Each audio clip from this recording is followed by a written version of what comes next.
You're still watching Galaxy News. It's now time to track stories that made headlines last week.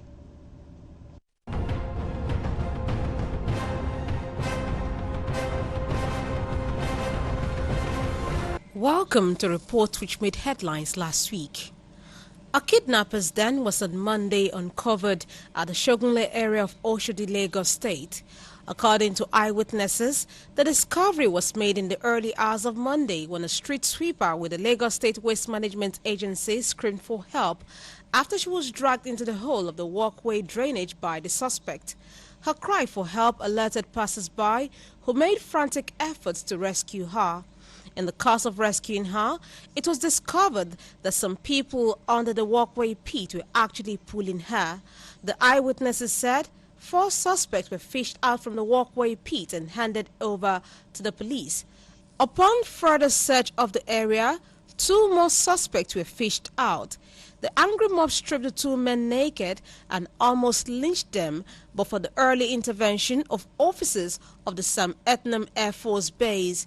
School, NYSC uniforms, assorted charms were discovered in the den. Eyewitnesses insisted a bed was in the den. They urged security agents to comb the walkway pit from Ladipo to PWD, insisting more kidnappers were still hiding in there. The suspects were whisked away by military officers from the Sam Etnam Air Force Base.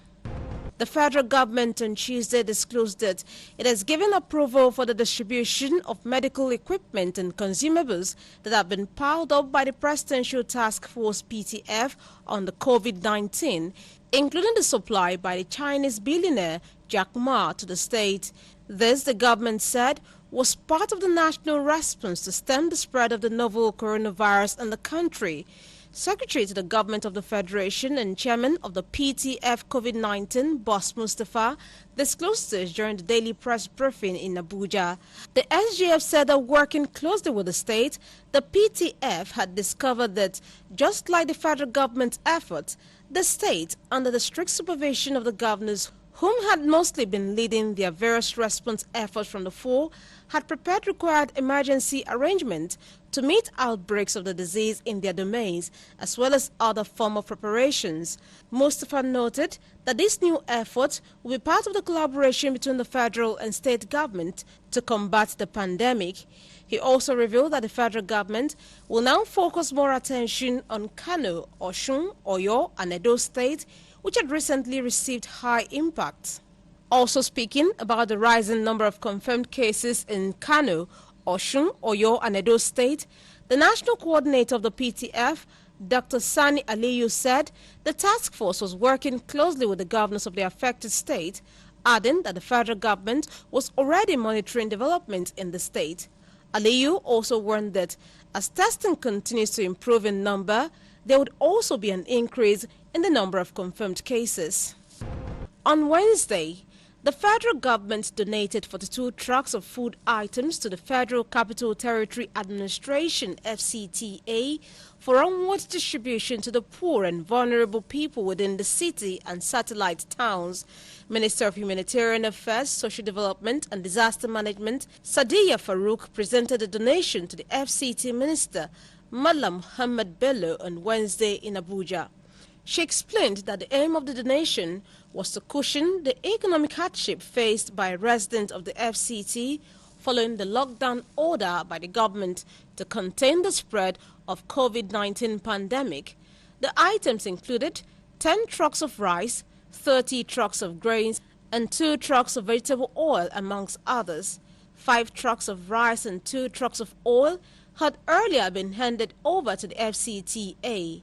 Farouk said another 5 trucks of rice and 30 trucks of grains would arrive in the city on Thursday from Lagos State.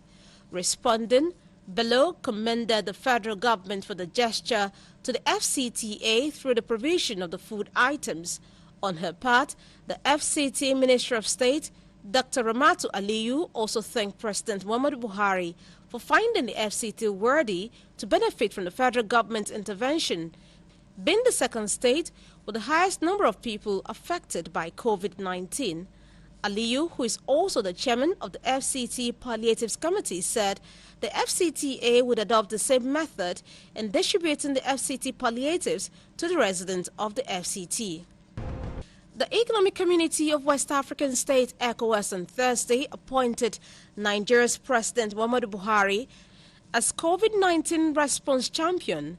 As champion, Buhari would coordinate the COVID-19 response and eradication process in the region. Also, the ECOWAS leaders constituted ministerial coordination committees on health, finance and transport to coordinate regional efforts to fight the pandemic under the supervision of President Buhari. Besides, the conference directed the President of the Commission, Jean-Claude Cassabro, to ensure the implementation of the adopted decisions, while the Director General of West African Health Organization would update and implement the costed regional plan for action for response to COVID-19. President Buhari's appointment was announced during a video conference of the extraordinary session of the ECOWAS Authority of Heads of State and Government. The conference was convened by the ECOWAS Chairman and President of the Republic of Niger, Issoufou Mahamadou, to discuss the coronavirus pandemic and its impact on the region. The summit was attended by all the heads of state and government of member countries or their representatives, with the chairperson of the African Union Commission, Moussa Faki Mahamat, and the special representatives of the United Nations Secretary General for West Africa, Mohamed Ibn Chambers, as observers. During the meeting, members reviewed the memorandum of the President of the ECOWAS Commission on COVID-19, particularly on the crisis and its economic, financial and social impact on the ECOWAS region. Members expressed deep concern about the spread of the virus in the region, with a cumulative number of 6,083 cases reported as at April 22, consisting of 4,232 active cases and 1,793 recoveries and 158 deaths. The Ondo State government on Friday arraigned 4 men suspected to have killed Mrs. Funke Olakunrin, the daughter of the national leader of Afenifere, Pa Reuben Fashion-Roti. They are Lawal Mazaje from Kogi State, Adamu from Adamawa State, Mohammed Usman from Sokoto State, and Awal Abubakar from Zamfara State. The suspects were arraigned on Friday by the government at the Chief Magistrate's Court sitting in Akure, the Ondo State capital. They were brought to the court by security operatives 1 week after the police announced their arrest in a statement. Earlier, the first public relations officer, Frank Umba, said one of the suspects, Awal Abubakar, was arrested on March 4 along the Shagamu-Ore Expressway in Ondo in a follow-up action on the case of a high-profile armed robbery and kidnap for ransom that occurred in Ogun State. The arrest of Awal, said to be an accessory after the fact of the crime, led to the arrest of 2 other members of the gang, Mohammed Usman and Lawal Mazaje in Benin, the Edo State capital, as well as Adamu in Akure. According to Umba, the police established sufficient physical and forensic evidence linking the suspect to the killing of Mrs. Funke Olakunrin. He explained that the investigators later conducted an identification parade at the Federal SARS headquarters in Lagos on April 8, which led to the positive and physical identification of 3 of the suspects by a survivor of the earlier crime. The first spokesman revealed that the survivor gave a clear description of the roles each of the identified suspects played in the killing.